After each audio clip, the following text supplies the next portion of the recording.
있어요. 예.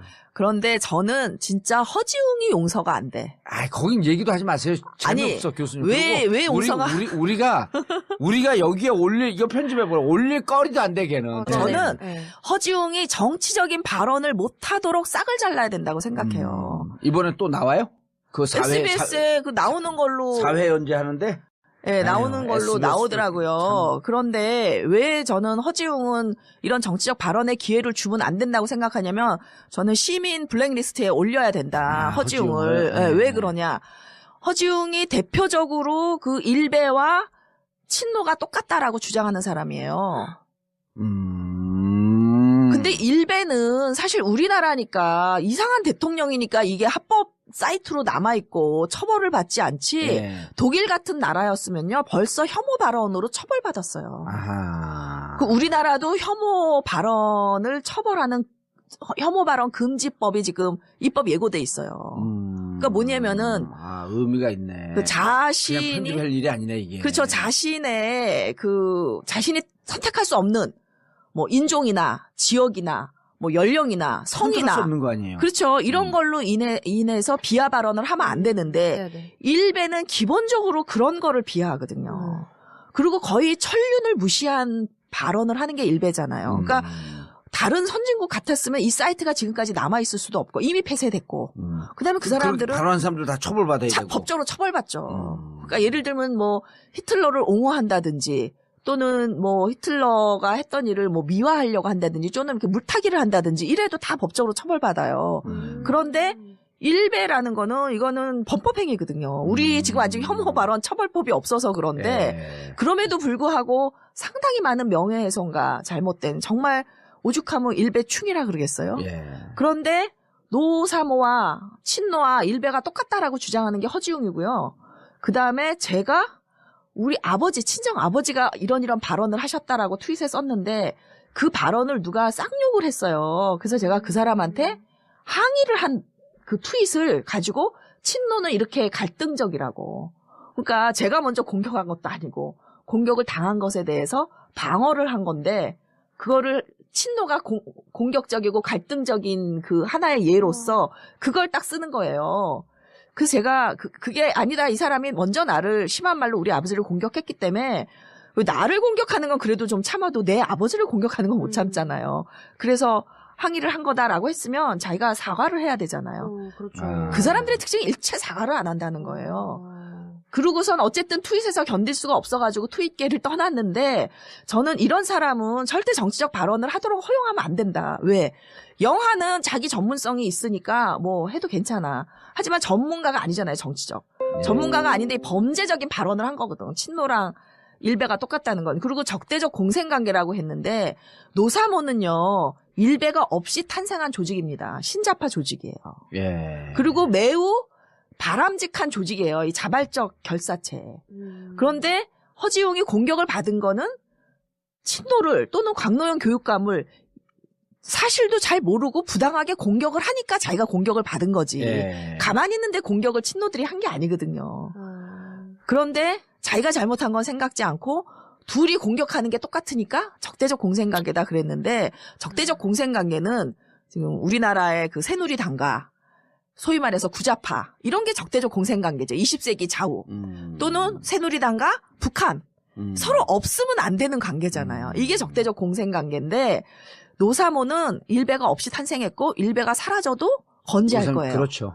이 노사모와 일베의 관계는 숙주와 기생충의 관계다. 적대적 공생관계랑은 완전히 다른 관계다.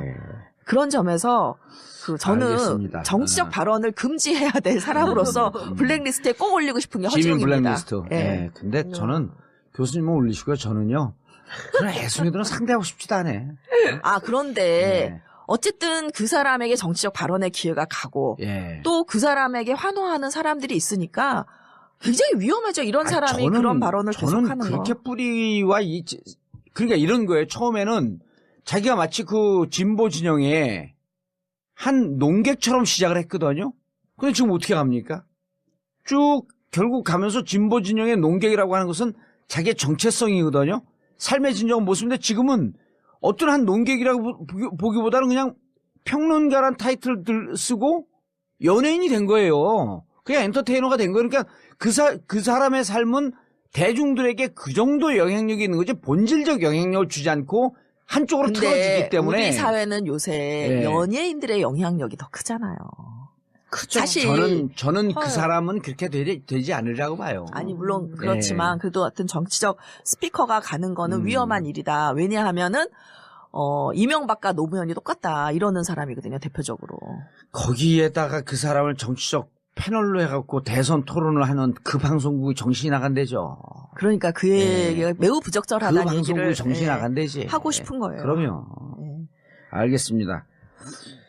자, 다음 주제로 넘어가시죠. 네. 한창 얘기하다 보니까 음. 뭐 어떤 얘기하고 있었죠? 아, 아니, 그래서 이제 문화에 대해서 얘기를 한 문화 거죠. 얘기를 한 건데 예. 왜 그러면은 진중권이 과거에 그런 문화를 보였냐 하는 건데 그게 이제 그 구좌파들의 특징인데 이 권위주의 시대에는요. 근데 우리가 진중권 교수를 지금 비판하고 싶는 건 아니잖아요. 아니죠. 얘기해도 되는 거 아니야? 그렇죠. 예. 그러니까 시작이 이제 거기서 된 건데 이 구좌파와 신좌파의 핵심적인 차이점은 문화가 권위주의적이냐 개인주의적이냐라는 차이가 있다는 거고.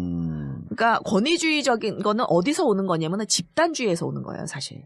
집단주의 문화에서. 그럼 왜 20세기에는 집단주의 문화였냐? 그러니까 집단끼리 뭉쳐서 이렇게 갈등을 빚었고 물질이 중요했기 때문에 이렇게 위계적인 문화가 있었고.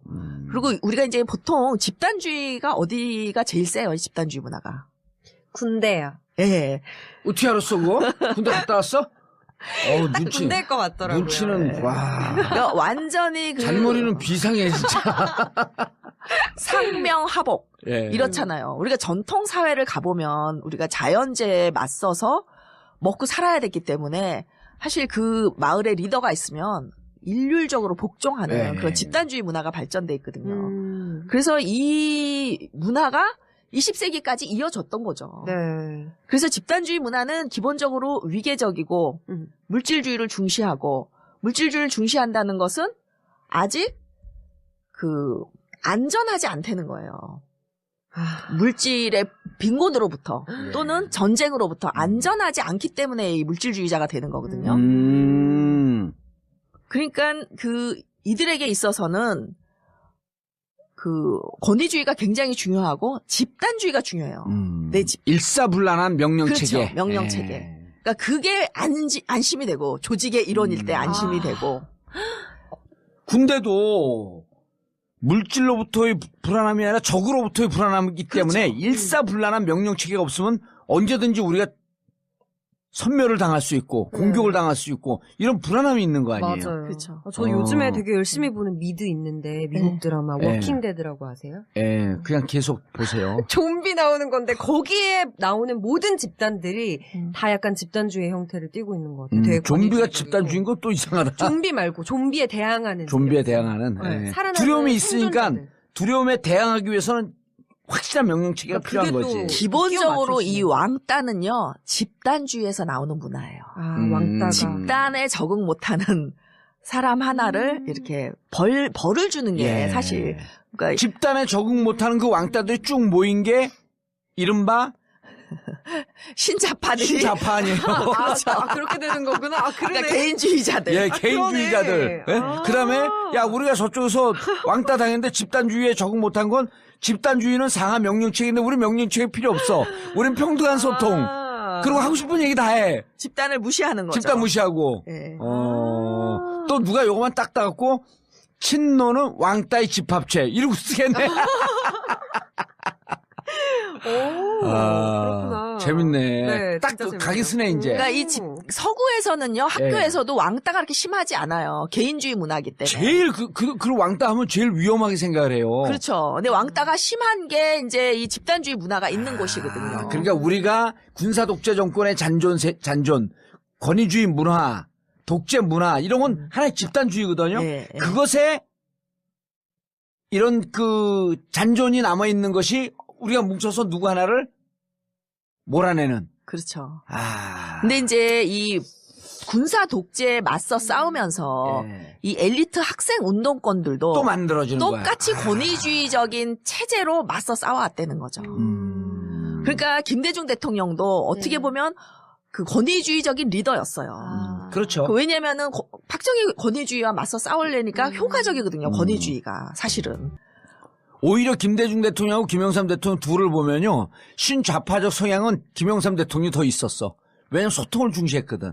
별로 안 그런 것 같아요. 김영삼 대통령이 지각을 하잖아요. 네. 참모가. 그러면은 그 자리에서 너 나가 했다는 거예요.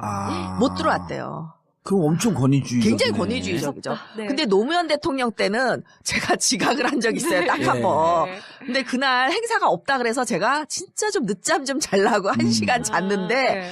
빨리 들어오라고 행사 있다 그래서 갔는데 그게 너무나 중요한 행사였어요. 제가 있어야 되는. 그래서 노무현 대통령과 눈을 마주치지 못하고 엉덩이를 밀고 제가 들어갔다는 거 아니에요. 뒤로.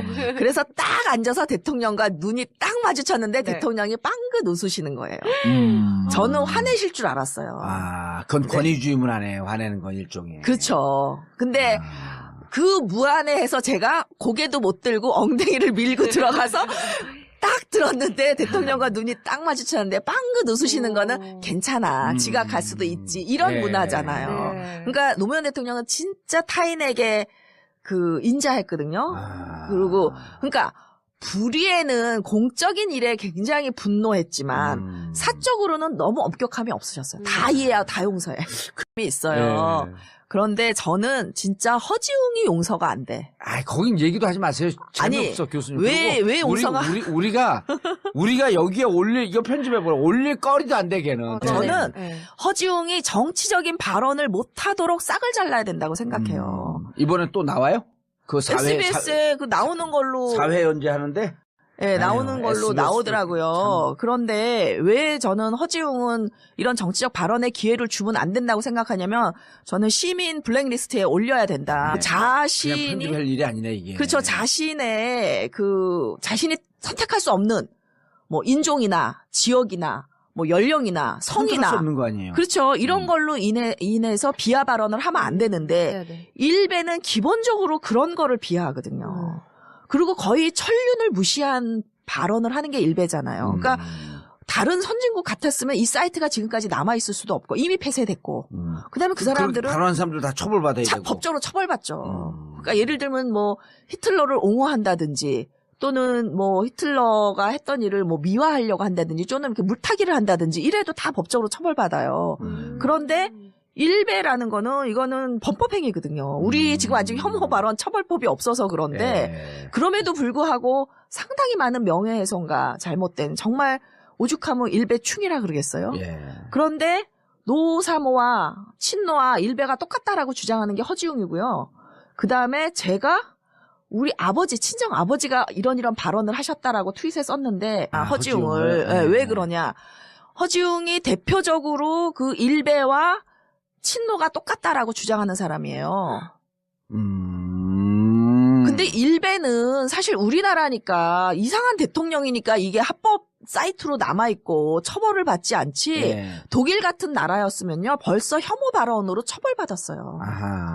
그 우리나라도 혐오 발언을 처벌하는 혐오 발언 금지법이 지금 입법 예고돼 있어요. 그러니까 뭐냐면은 의미가 있네. 그 발언을 누가 쌍욕을 했어요. 그래서 제가 그 사람한테 항의를 한 그 트윗을 가지고 친노는 이렇게 갈등적이라고. 그러니까 제가 먼저 공격한 것도 아니고 공격을 당한 것에 대해서 방어를 한 건데 그거를 친노가 공격적이고 갈등적인 그 하나의 예로서 그걸 딱 쓰는 거예요. 그래서 제가 그게 아니다. 이 사람이 먼저 나를 심한 말로 우리 아버지를 공격했기 때문에 나를 공격하는 건 그래도 좀 참아도 내 아버지를 공격하는 건 못 참잖아요. 그래서 항의를 한 건